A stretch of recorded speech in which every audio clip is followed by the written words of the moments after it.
Tuesday, the 21st, the longest day of the year. Really? Yeah. Today is June 21st.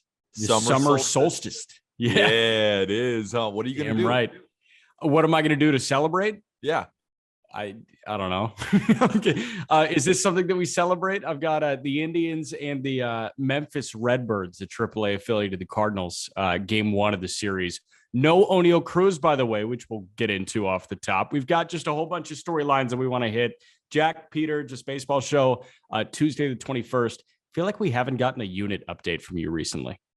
A unit update, like how I'm doing gambling wise? Yeah. I appreciate that. It's been going okay. I mean, we're still up on the year. We're still up 11.32 units on the year, winning at a 55% rate. We had a great start to the week last week, and then it came tumbling down at the end. But on Prize Picks, which the link is in our episode description as well, I run a Twitter space daily at 2:30 p.m. Eastern, where we bring a bunch of people from the community in to give Prize Picks, which is basically player props that we parlay. It's just for fun, but we've been doing really well on there. So that's some money that we've been picking up on the back end. But I would say, I mean, right now we're getting into the summer months, right? No football, no basketball, no hockey. The dog days.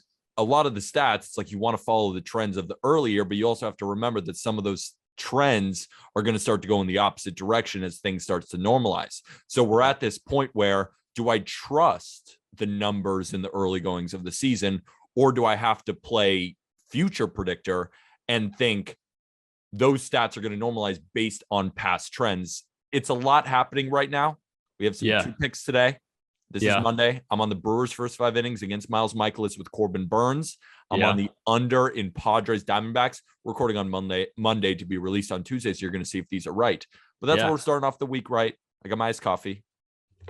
Got my juice. I'm feeling good. I got my iced coffee here. So we're chilling in that regard. So like in the dog days, like, do you feel like you go on stretches with that stuff or no? That's the problem with this year. Last year, it was a lot of 2-in-1 days, right? Or 1 and 2 days, just kind of coasting along a good, even curve. But in April, I had the best month of my entire life gambling ever. April, I was up almost 20 units. And for anyone listening who's not familiar with gambling, let's say your unit is $100, or $10 or $1,000, whatever it is. If your unit's $100, you were up $2,000. Exactly. 10, you're up 200, 1,000, you're up 20,000, whatever you do. Yeah. But then in May, down 13 units. One of the worst months, probably the worst month of my entire life gambling. And then we keep going on these stretches where we can't lose and then we can't win. It's just been a big roller coaster. I'm hoping that it starts to normalize so it's okay in my mental health, because it's been just this instead of this, which is definitely different. I was going to bring up mental health. Are you, what are you doing to combat that? Meditation, therapy? It's funny. You know what I have been doing? What? I have started meditating every morning. I love meditating. And you know what I do? So I sit on my bed in the morning, right as I wake up. I try not to look at my phone, and I just sit there, and I found out this good way to do it. You just sit there and you count to 10. Just sit there quietly. You count to 10. And if you can make it to 10 without other thoughts getting in your mind. So if like you're like 1, 2, and then you think about something that you've been worried about, you say, okay, I recognize that thought, bring it back in, count to 10 again. Once you make it to 10, get to 20. Once you make it to 20, get to 50. Once you get to 50, get to 100, and then meditation is over. It helps. It does help. It sounds weird. Try it. Helps. Try it. I'm also looking to I'm also looking for a sponsorship with my friends at Balance. I use the Balance app, and I have a guided meditation that I do pretty much every day. So that's my MO that I go with. I did not know that. I just started it, and I didn't know you were doing it. Yeah, I'm doing it, man. I've done it for a couple of years now, and it's worked wonders on my headspace. What would you say helped the best? Because I'm just starting it, and I've already noticed kind of a clearer mind in the morning. This app, I've tried a lot of shit, but this app is the one that helps me. And like my mind tends to race at night, and it's got like a night meditation that you're supposed to play. And like, you know, you can set it for 30 minutes or an hour, and it will almost guide you into like, you know, this mental space where you can just fall asleep without any thoughts going through your head. So you're a night meditator, because I'm a morning first thing meditator. They're a little bit different too, because it's like, what do you want to get out of it? Do you want like a resting period where then you fall asleep? Like for me, it wakes me up in the morning. It's just different. I'm a morning meditator and I'm a night as needed. So some days I do 2, but for the most part, I do 1. So that's my thing. Shall we start talking about baseball? Because we've probably lost a lot of listeners already. I think that makes sense. Let's talk baseball. These guys are narcs, man. I don't need to meditate. I just want Brewers first 5. Just for it to lose. But hopefully it wins. Let's talk about the NL Central. O'Neill's up, and I brought it up with Aram on yesterday's Just Baseball show, which was so fun, by the way. Jason Stark. I mean, that was great. But I brought it up with Aram yesterday. Like, I got some texts from some people. It was like, hey man, can you confirm that O'Neill's going up? And I was like, dude, I have no idea what you're talking about. But O'Neill's going up, and here's my thought on O'Neill Cruz for watching him for 60 games.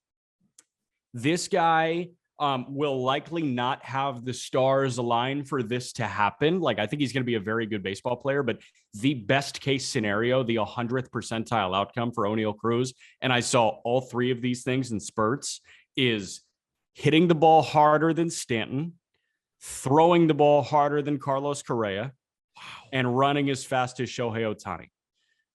Like, that's the level of intrigue we're looking at with O'Neill Cruz. We're looking at a 6'7" shortstop, the tallest shortstop in baseball history, that hit a line drive single in Charlotte at 121.7 miles an hour earlier this year, that is flirting with 100 miles an hour across the diamond from short, and that can steal 25 to 30 bags in a given major league season.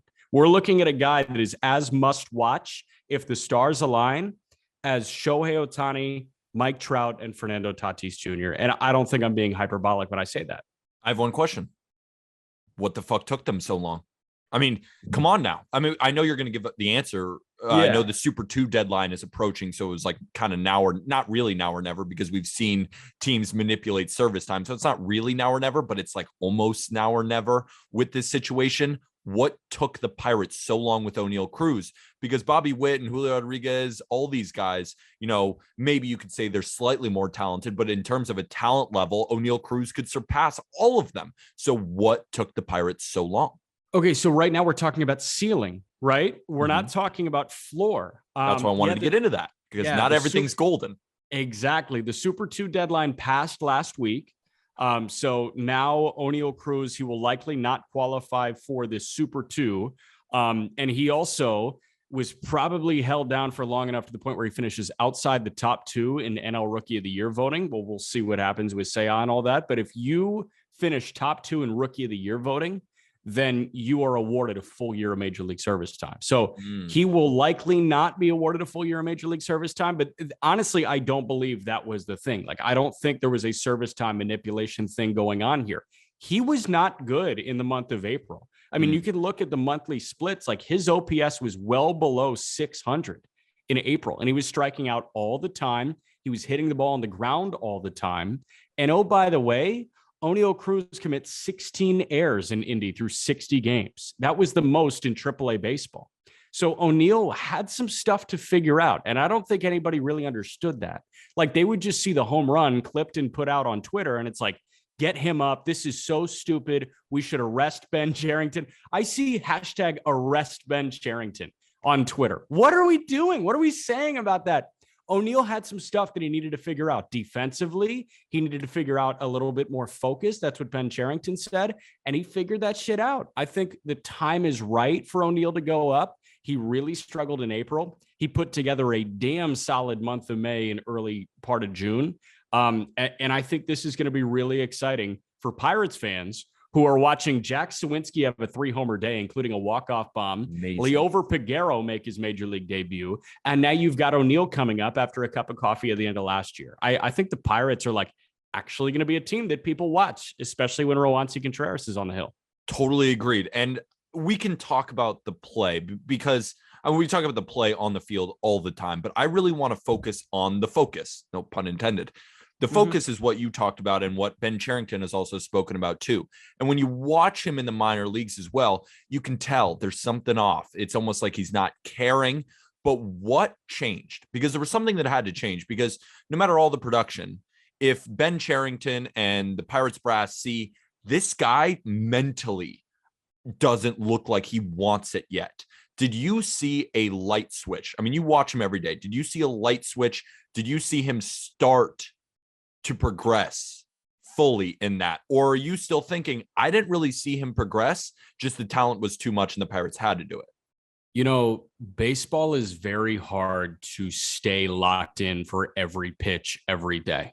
Yep. Baseball is the longest sport on the Absolutely. calendar. Like it's 162 games. The line that I heard from I want to say it was Hawk Harrelson was baseball is a sport designed to make everybody involved with it go insane. And the team that goes the least insane is the one that's going to win. And I totally stand by that. I mean, this is a long, long season, and it's a long game at times. I mean, we see the 4-hour games, we see the like back-to-back walks, and it's like, oh my God, this thing is dragging. Are you bought in every single pitch?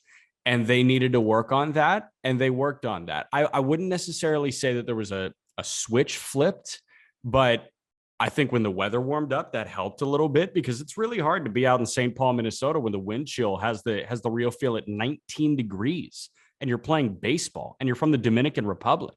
So I think that O'Neill, the buy-in is obviously going to be there at the big league level. Like the focus is going to be there at the big league level.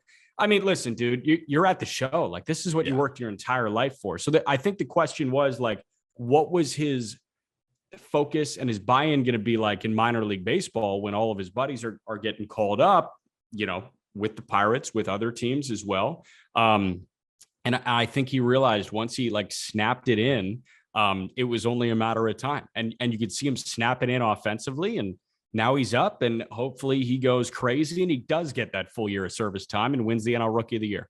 I just want to see a fire lit under this dude's ass, because can you imagine if he's 100% motivated and angry? He might. No one's going to stop this man. Nobody's going to stop this man. That's just what I want to see. So I was curious if you saw there was a specific game or there was a stretch in June before getting called up where it was just like, wow, this guy looks different, not only physically, but mentally just looks locked in right now. I was just curious if the Pirates then saw that, because like I said, we know the talent is there. I know he had a bad April, but everybody knows what he can do. Right. I mean, we're saying best case scenario for O'Neill is unicorn, never Literally. Before seen baseball player. Like Porzingis as a Hall of Famer. Yeah, Porzingis is a Hall of Famer on a baseball field. Yeah. I mean, like O'Neill's thing, I wouldn't say that there was like this 5-game stretch where it was like, oh my God, get him up right now. It was a month and a half. It was like, damn, he's got an OPS right around 1,000 for the last 5 weeks. There we go. This is the O'Neill that we were expecting, right? All of a sudden. And you know, what's really interesting about Cruz, I don't think a lot of people realize how fast he is. He's very fast. I also don't think a lot of people realize that he's got good bat to ball skills. He was striking out a lot in April, but this is not a guy that's going to strike out 30% of the time and hit 30 homers. He's probably going to hit 20 to 25, but his thing is he's going to hit 120 mile an hour doubles into the gap or down the right field line, or he's going to hit a ball out that has no business getting out. I mean, I know that you saw the highlight of him going to meet a 74 mile an hour curveball that was at the shoe tops, pretty much in the other batter's box. And he just golfs it. It's like he's wedging it and it goes 430 to right center. That's what we're going to see. We're going to see these feats of superhuman strength without the injection in somebody's ass cheek, like we saw in the late 90s, early 2000s. And we're going to say, who can do that? And the answer is O'Neill Cruz, end of list. I think that's what we're going to see here. I'm just excited. I'm just excited. And I wanted to hear from you that, like, oh yeah, over the past 2 weeks, he's just in the weeds, angry, because then I think to myself, well, he might be worth a sprinkle on finishing close to the end in Rookie of the Year voting. Because I'm telling you, if this guy gets up and he's got a fire lit under his ass and he's got all the talent in the world and he starts to connect, nobody is going to stop him. But before we keep moving on, because we have a bunch of topics to get to, you said that 20 to 25 home runs is your projection of him. How? Right? Isn't this a 40 home run guy, or am I just completely off? I think he is. That's a good question. I think best case scenario, he's a 40 home run guy, but I think like this year, you're probably going to see 15 from him. Okay. I bet you see 15, but I think in like a typical year, you're going to see, let's say 25 homers, let's say 35 to 40 doubles, and let's say 20 to 25 bags. And he's going to hit right around 270. I don't hate that. Sounds pretty No, good. I Sounds don't pretty hate good. it at all. How about Sounds Riley pretty- Green, though? Because this is a guy with a much higher floor than Yep. O'Neill. Not a similar ceiling, because O'Neill's ceiling is higher than anybody in all of minor league baseball at this point, maybe except Grayson Rodriguez, whose ceiling is literally Bob Gibson. But Riley Green has one of the highest floors in minor league baseball, I think. I got to see him when he was in short season ball in 2019, after he went 6th overall to Detroit, or 5th overall, I think. CJ Abrams went 6th. But Riley Green, he just looked like a college bat after he was taken out of high school. And that's still what he is. He obviously dealt with the foot thing that kept him out until this past weekend when he made his major league debut. Riley Green injected some life into this Tigers offense. And on State of the Division with Ryan Miller, I was just running through the OPS among like players on the Tigers. And there's not many guys with an OPS over 600. I think there might be 3 or 4. What Riley Green can do. You want to get even more down to it? They have the 3 worst hitters in all of baseball by WRC Plus. The 3 worst. That's not a joke. Jeimer Candelario, Javier Baez, and Jonathan Scope. Bottom 3 in WRC Plus. This offense is terrible. Continue with Riley Green. Jesus. Yeah. I mean, it's horrible. But like, Horrible. I think we saw Riley Green inject a little bit of life into the Tigers. Crazy. I did see it. They put up a great outing. This he got his first hit on a bloop hit, and then he got another one. He is already, because we even said when we compared him as a Spencer Torkelson, right, Jack, that Torkelson's bat is probably, a bit juicier, is going to give you more power, but that Riley Green, even at the young age of 21, is probably already closer to being kind of the product that we'll see from Riley Green, right? Is it crazy to say that I think Riley Green is just a better hitter than Spencer Torkelson? I don't think that's crazy at all. Who does Riley Green remind you of? That's a really good question. I don't know. I don't know. Think about a guy that can hit 300 with 25 homers and good bat to ball. See, I want to throw this at you. My thinking here was Brantley with more power. Yeah. That's where I go to. I think of like a guy who's, he's not going to strike out really that much, but he's going to show great plate discipline at the plate. He's going to take his walks. He may not ever win batting titles like Michael Brantley did, but I also wouldn't put it past him to win a batting title or 2. Yeah. But he's not going to hit 30, 35, 40 home runs like a Torque can, but 25 home runs and 20 steals is perfectly within reach while hitting 300. Right. Totally different swing. But my thought also goes to another Astro, Kyle Tucker, right? Like that's the type of offensive impact that Riley Green can have on a team. The Kyle Tucker effect, where he's hitting Joey Gallo. Yeah. Shut up. Like the high 200s with 25 homers and 20 bags. I think that's what Riley Green is. And I think Riley Green can be a perennial all-star. That's how good this guy is. So we'll see what happens with the Tigers as a collective. Like maybe it was just like getting Torque's friend up that he came through the organization with, maybe that injects some life into Torkelson, and that in turn injects some life into Tucker freaking Barnhart. We'll see what happens here. Their season's a wash already, especially with the pitching staff going through what they're going through. But having said that, I think that Riley Green can be beneficial for the Tigers. At least he makes it easy to watch Tigers games for Tigers fans. I think it's the problem with the Tigers offense has not necessarily been like the top of the lineup, right? I mean, they have plenty of guys who at least are good table setters. I mean, Victor Reyes has performed very well in limited time. Willie Castro, Harold Castro, these guys have been the best hitters on the Tigers. It's the middle of the lineup.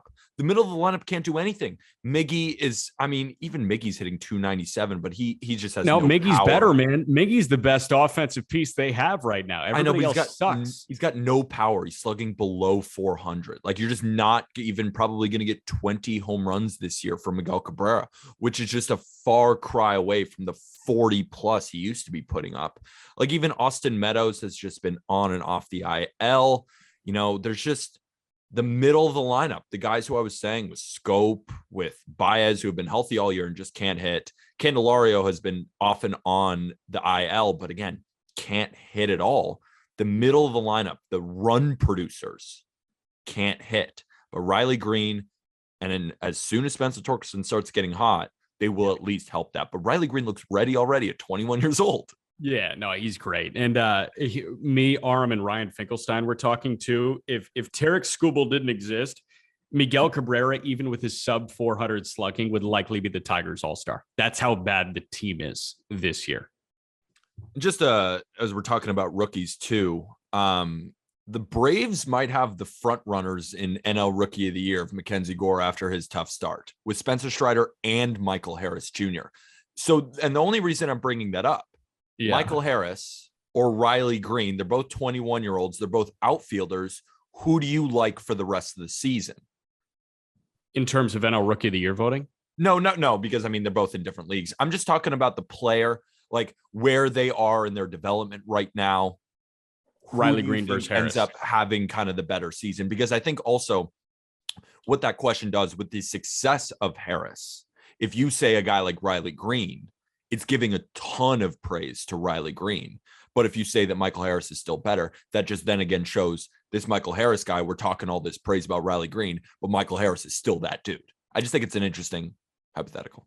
I'm going to say Riley Green. That fires me up.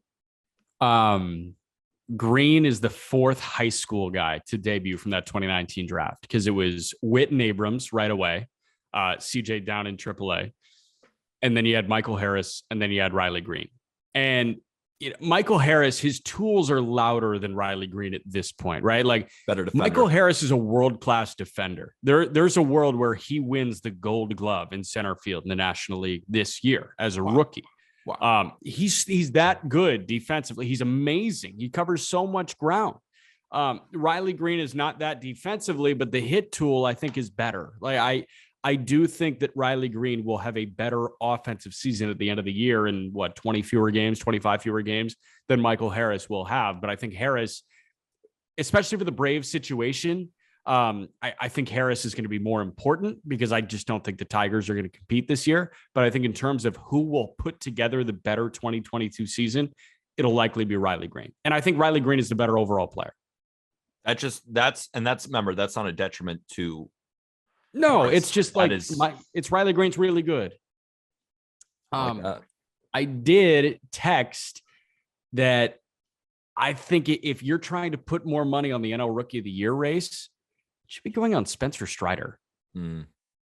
His odds are good. Last time I saw him, they're like plus 1,100, and I'm not a gambling man at all. But listen, I dished out India. I'm not saying ride the hot hand, but what Strider does seems like Rookie of the Year type stuff, right?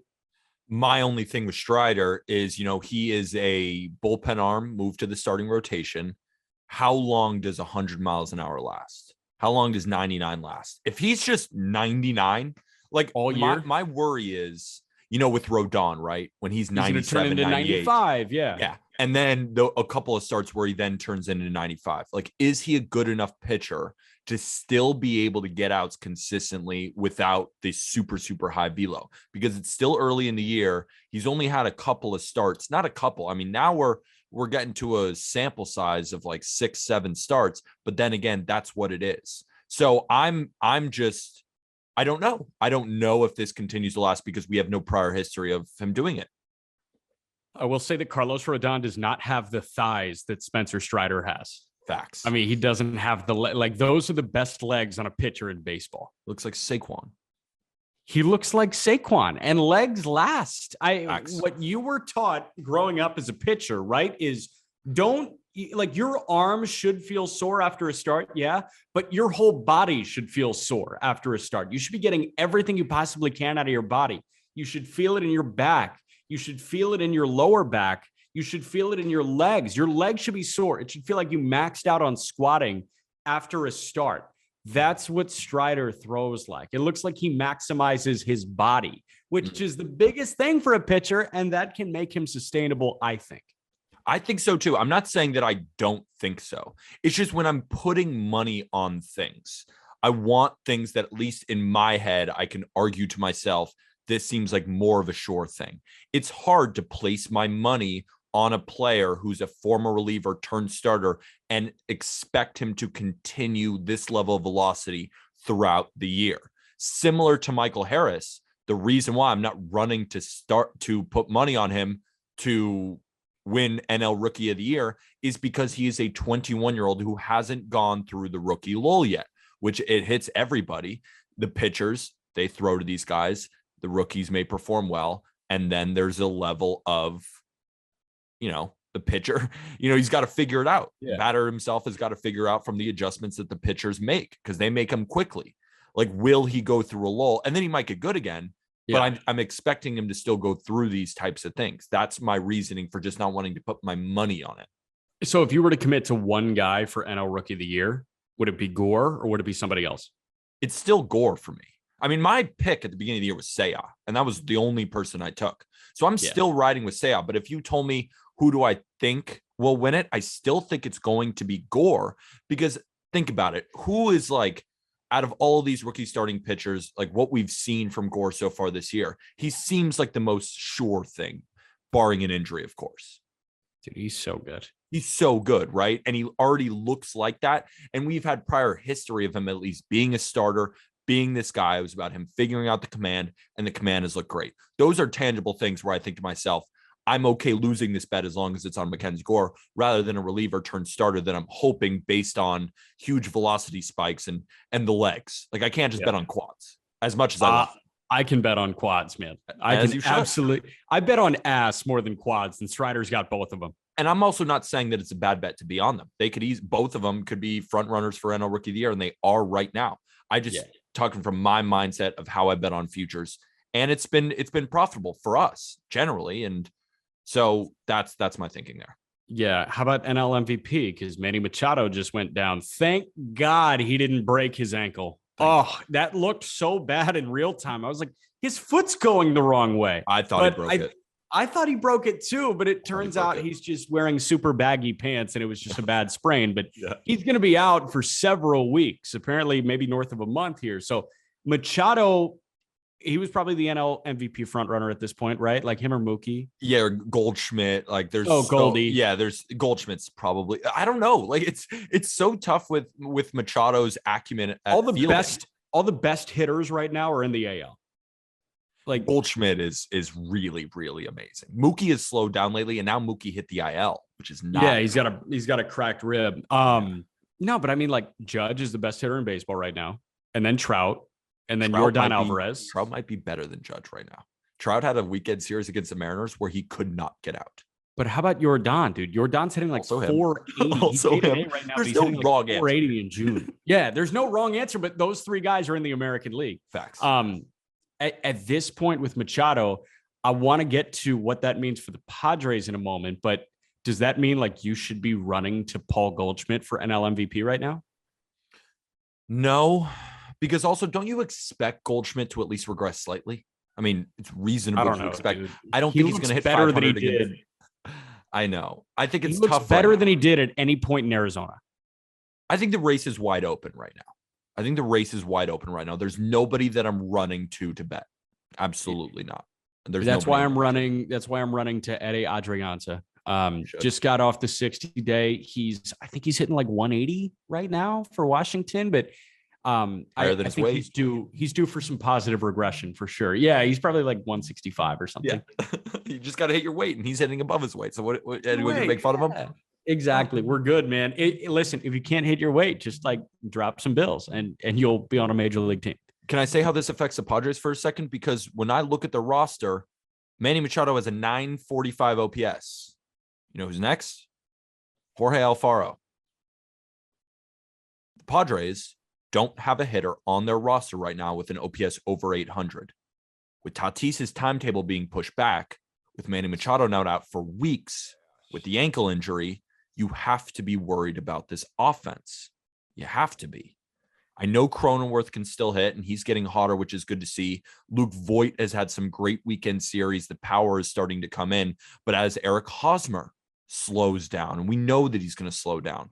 Like Profar, what are we going to get from Jurickson Profar this year? We've already gotten great production. Is this going to stay throughout the entire year? I'm worried about the Padres offense. I'm not going to lie. I've always been worried about the Padres. People who listen to the Just Baseball show religiously, we freaking love you to death. And you know my grievances with the Padres. It's like, prove it. Once you prove it, I'm in, because they have all the talent in the world.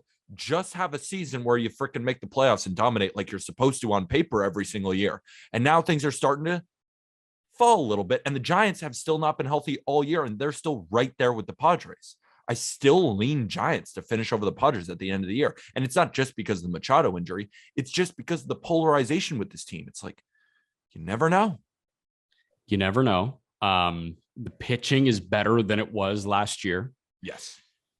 Musgrove and Gore at the front of that, and whatever you get from Snell is a bonus. Whatever you get from the other guys is a bonus too.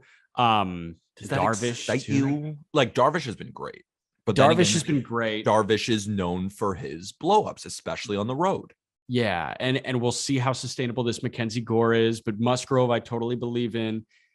Offensively, like, they need an answer offensively, and I don't know what that answer is. It might honestly be just getting CJ Abrams back up and seeing if he figured some stuff out, because he's hitting really, really well in AAA. He's crushing it down there. He's crushing it down there. You know, maybe you give Robinson Cano another shot. I don't know what kind of trades you make right now. It's tough. It's just really tough. I don't know how they're going to pick up the pieces right now too. Because like a replacement at third base, you know, does Ha-Seong Kim go over there? Like, who's Ha-Seong Kim probably goes to third, Abrams to short, Cronenworth stays at second. They still haven't called up Abrams yet either. I know. Maybe Esteury Ruiz gets up as well, the guy that's on pace to steal 100 bags for the first time since Billy Hamilton. We'll see what they do. Preller's going to get creative. Listen, I can't ding him for not being creative. He gets creative. But don't you think Preller could feel the pressure and then ultimately make a trade that ruins this team? I could also see that happening. Oh, absolutely. I absolutely see that happen. Farhan Zaidi of the Giants ain't doing that. No, he's not. I think the Giants are hot right now because of the depth that they have, like Tyro Estrada and like the bullpen. They're throwing well. This is the Giants that we were expecting, where we don't know these names, but here we go. Here's San Francisco. Here's one name we do know: Camilo Duvall. Yeah, he's hot again. He looks good. 101 sliders coming in. The command is starting to really look good. He's rocking a 2.45. He's really kind of moved into that closer role with San Francisco.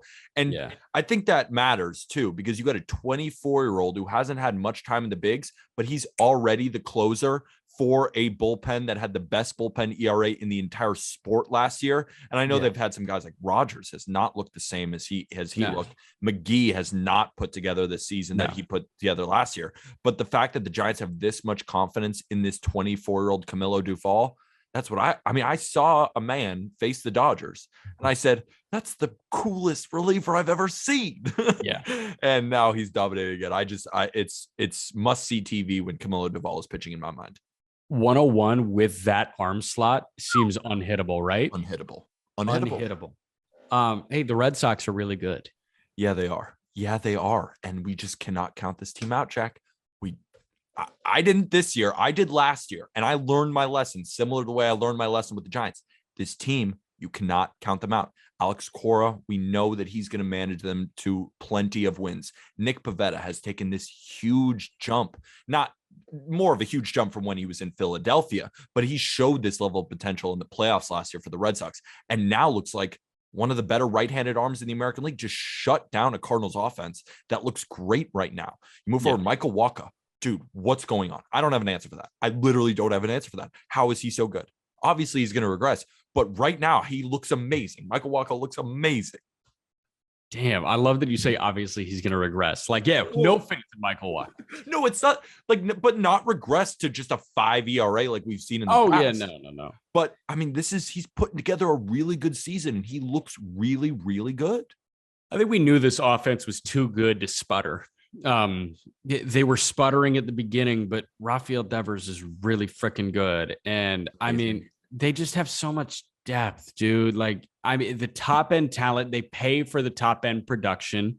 Um, I don't know, man. The offense is really, really deep. It's going to continue to keep firing. And the biggest thing, like you're saying, is the starting pitching. I mean, these guys were running out like quality start after quality start after quality start, granted against like some not great teams, but they just took 2 or 3 from St. Louis, who is, I think, a great team.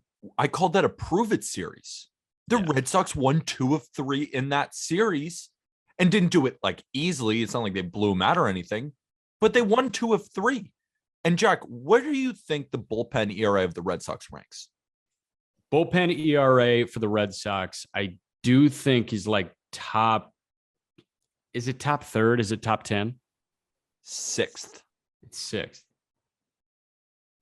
I think that's wildly impressive considering Garrett Whitlock moving to the rotation. And also with the Red Sox, they're going to get better, dude. Chris Sale is going to come back soon. Nate Eovaldi has been on the shelf. He's going to come back soon. Garrett Whitlock's on the shelf right now. Yeah. Also on the shelf, going to come back soon. Josh Witkowski, this right-handed pitcher they pulled up. Nobody knows who he is, but he's one of the best pitching prospects, at least in the Red Sox farm system. He doesn't look bad. He looks like a serviceable 5. They have pitching depth. You know who I like? Like Austin Davis is obviously throwing really well. And Sawamura is actually kind of throwing okay. John Schreiber is good. Yeah. Schreiber's good. And then how about Matt Strahm? I like Matt Strahm. Matt Strahm is good. I like the other guy better, Schreiber. I like him. I like Schreiber better too. Matt Strahm just doesn't pop off the page for me, but he's pitching well. So I'm going to give him all the credit in the world. He's pitching well. Yeah. The Red Sox are playing well. Did you say that you think they finished second in the AL East? Sam Lucchini said that on State of the Division. Yeah. I didn't call him crazy. I didn't say it. I still think that the Rays are going to finish second. I really do. I still think that this is the Rays, and we're going to talk about them in a second. But I think the Red Sox could do it. I really think they could do it. I don't think it's out of the realm of possibility. I mean, this is close, dude. And we're going to have a Kevin Gausman second half. Let's see how well he does because he's already starting to falter.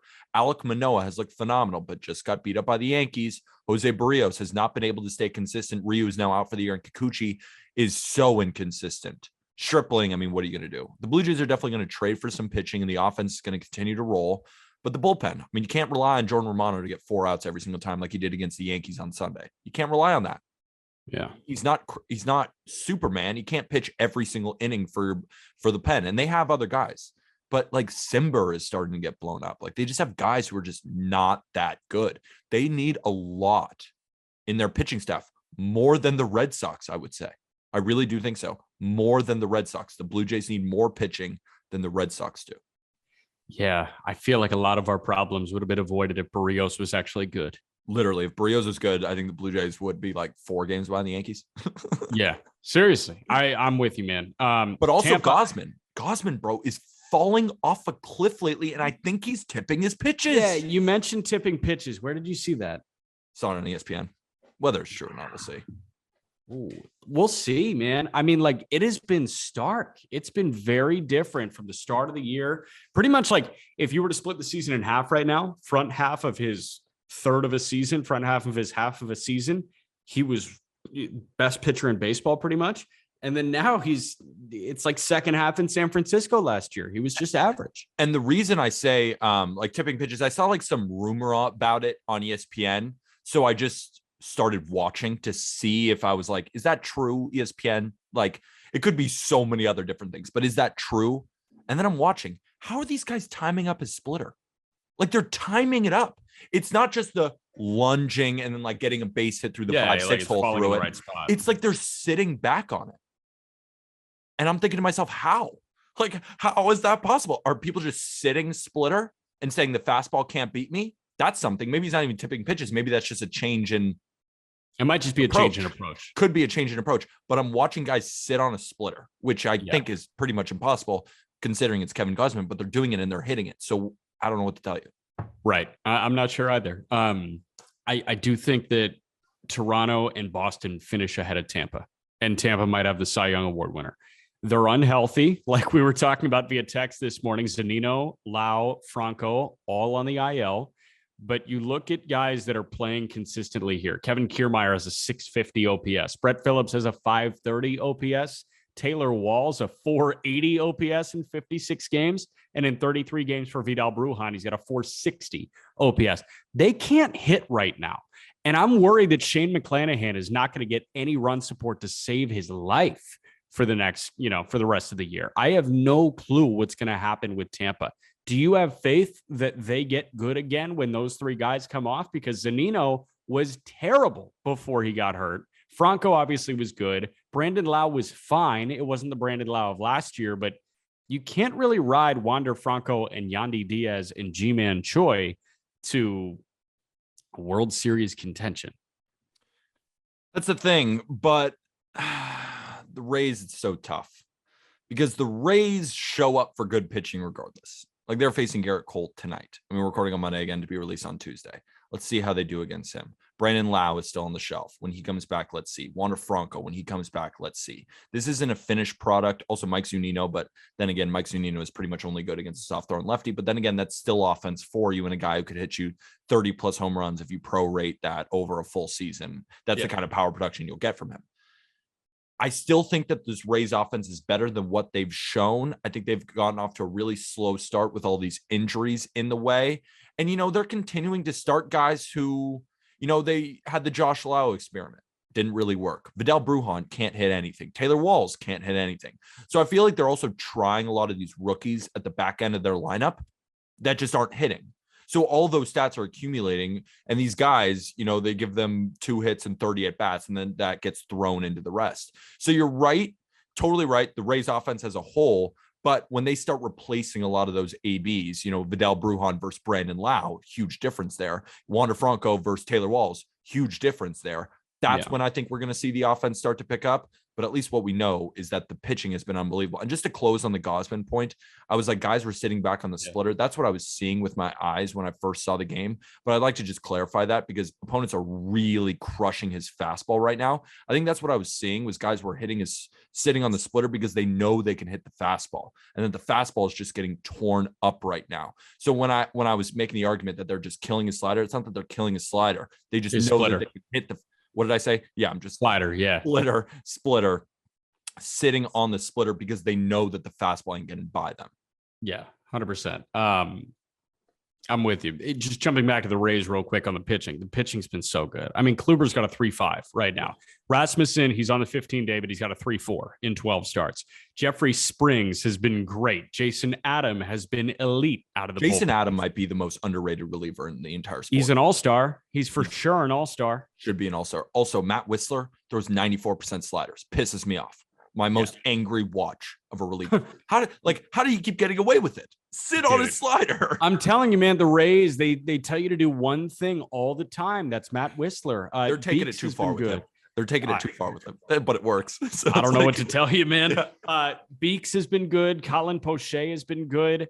But McClanahan is the king. And in McClanahan, I'm so excited. And again, this comes out tomorrow morning, but I'm so excited to watch McClanahan and Cole tonight. Game of the year. It's going to be maybe one of them. I mean, one of the best pitching matchups of the year.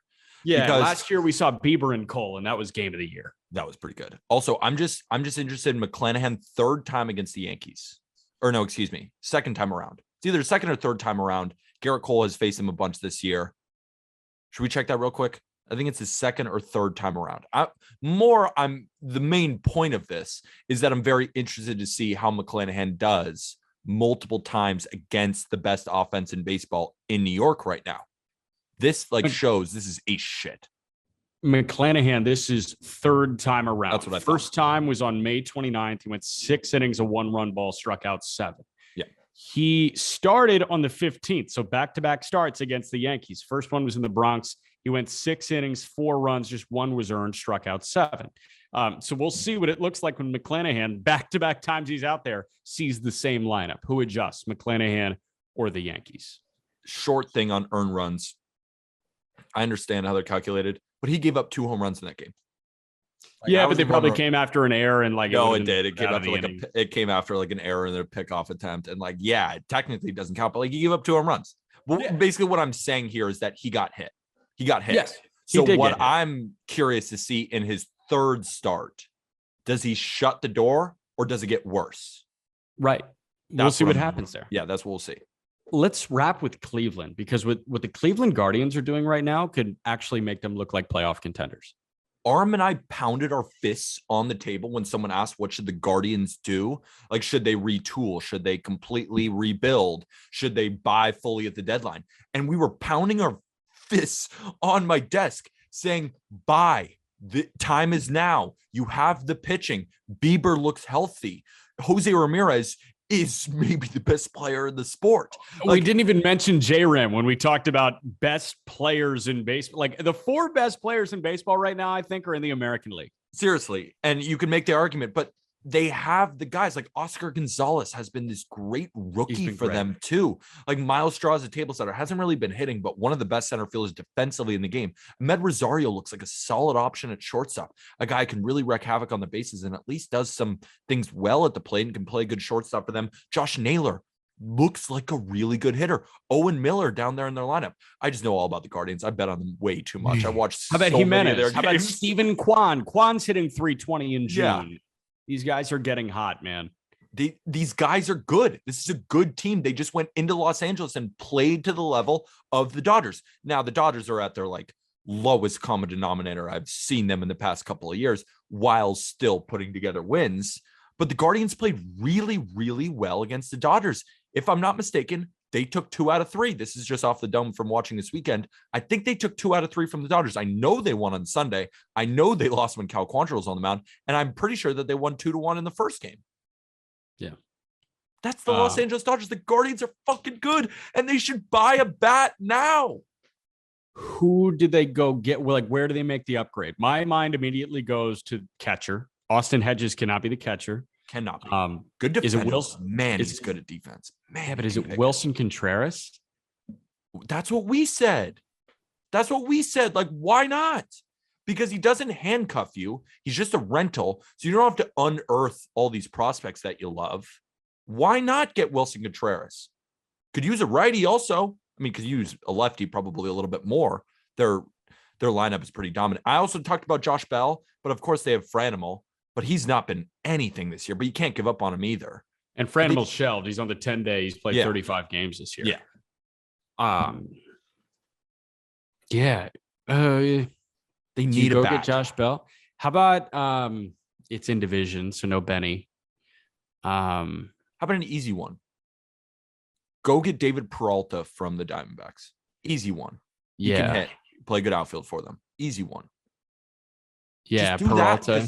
It's not like you have to, it's not like you have to go get a Juan Soto or anything. Of course they're not going to, but it's not like you have to completely unearth for one of the best hitters impossible just to be up there. The Twins, I'm not afraid of. Sorry. I'm not afraid of the Twins. Me neither. I'm not afraid of them. And I'm not afraid of the White Sox. I mean, the White Sox got to get healthy. Lance Lynn is going to throw on Monday, which is, again, where we're recording. They got to get better too. Lynn and Barrios tonight. Yay. It's open. Yeah, that game's going to be hilarious.